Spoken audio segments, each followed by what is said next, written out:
everyone!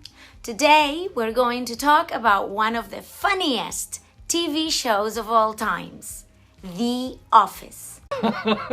You know what? I'm going to, for old time's sake. Ryan started the fire! No, God! You jump to the right and you shake a hand. One of the things that makes the show so special is its unique sense of humor. The Office has a particular type of humor that not everyone gets, but once you do, it's hard not to love it.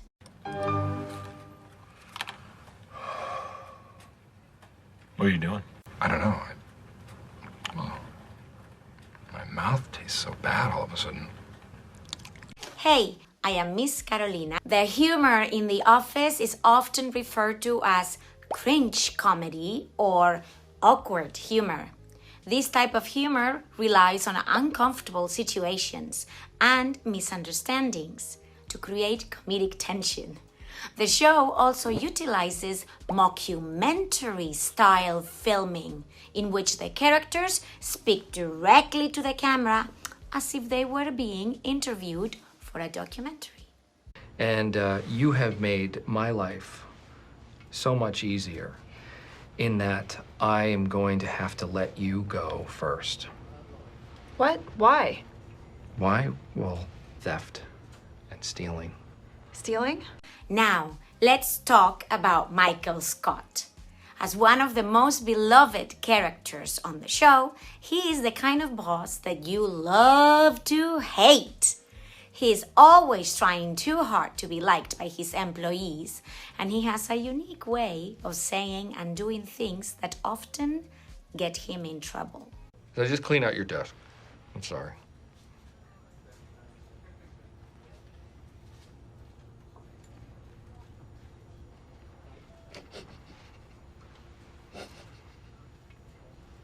Here are 5 adjectives that help describe Michael Scott from The Office. Number 1, insecure, not confident or assured, uncertain and anxious. And I knew exactly what to do, but in a much more real sense, I had no idea what to do. Number 2, egotistical, excessively self-centered, conceited. Am I a hero? I really can't say, but yes. Number 3, clumsy, lacking grace or skill, awkward, prone to making mistakes or dropping things. I feel blessed. I feel very blessed. Number 4, gullible, easily deceived or fooled, quick to believe something without sufficient evidence or proof. The more money we're all going to make. It's not a pyramid scheme. Number 5, bias, a tendency or inclination towards a particular perspective or opinion, often resulting in unfairness or prejudice towards others who hold different views or belong to a different group. Michael. Oh, welcome to my convenience store. Would you like some googie googie? Oh, I have some very delicious googie googie, only 99 cents plus tax. Try my googie googie. Try my googie googie. Try my googie googie. Try my... Now, let's look at some of Michael's lines to learn some English expressions and vocabulary. Number 1. Sometimes I'll start a sentence, and I don't even know where it's going. I just hope I find it along the way. To find something along the way. It means to discover or figure something out as you go. I just hope I find it along the way. Number 2. I love inside jokes. I'd love to be a part of one someday. Love to be a part of one someday. An inside joke, it's a joke that it's only funny to a specific group of people who have shared an experience or knowledge. Not everyone will get it because you had to be there to understand the joke. I love inside jokes. Love to be a part of one someday. Number 3. They're trying to make me an scapegoat. They're trying to make me an scapegoat. The idiom he's trying to use is scapegoat, not escapegoat. To make someone a scapegoat means to blame someone for something that is not their fault. But Michael messes it up and says a scapegoat instead. They're trying to make me an scapegoat. Notice how we would use the indefinite article a for a scapegoat, but the indefinite article an for an scapegoat, depending on if the word starts with a consonant sound or a vowel sound.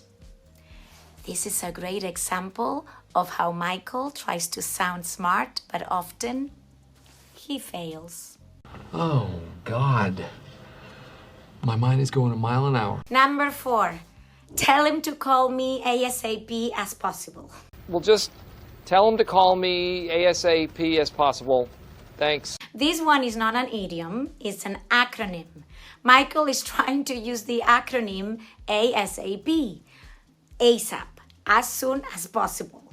But by adding as possible, he's actually saying, tell him to call me as soon as possible, which doesn't make sense.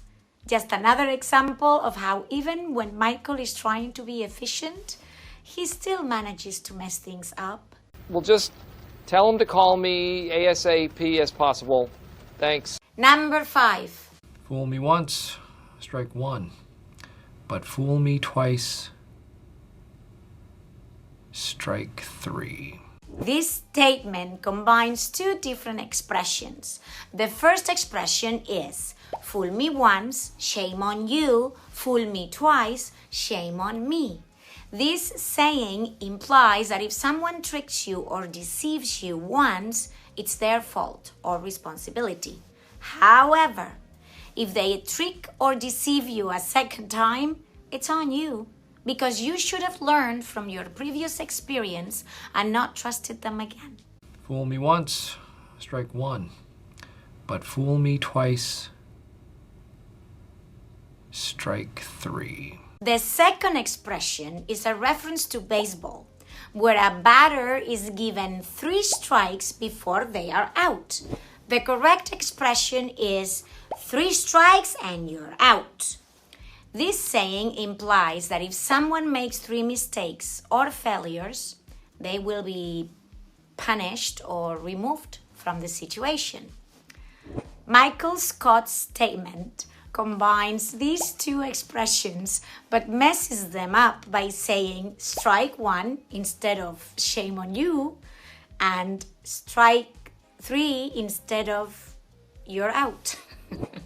This shows his tendency to mix up idioms and sayings, leading to humorous situations in the show. Fool me once, strike one. But fool me twice, strike three. To finish, I would like to leave you with one more quote from Michael that really sums up his philosophy of life and his goofball personality. Goofball, an informal term used to describe a person who is silly, eccentric, or amusingly foolish, often used in a playful way.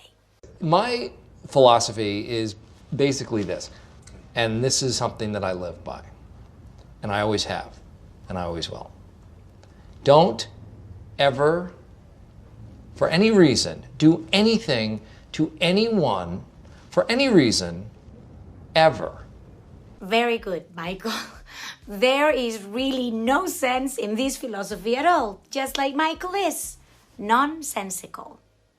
I hope you've enjoyed learning from one of the most iconic characters in TV history. I am Miss Carolina, and you can check out my YouTube channel English with Us and my comic videos on Instagram and TikTok. All info in the description. Cheers!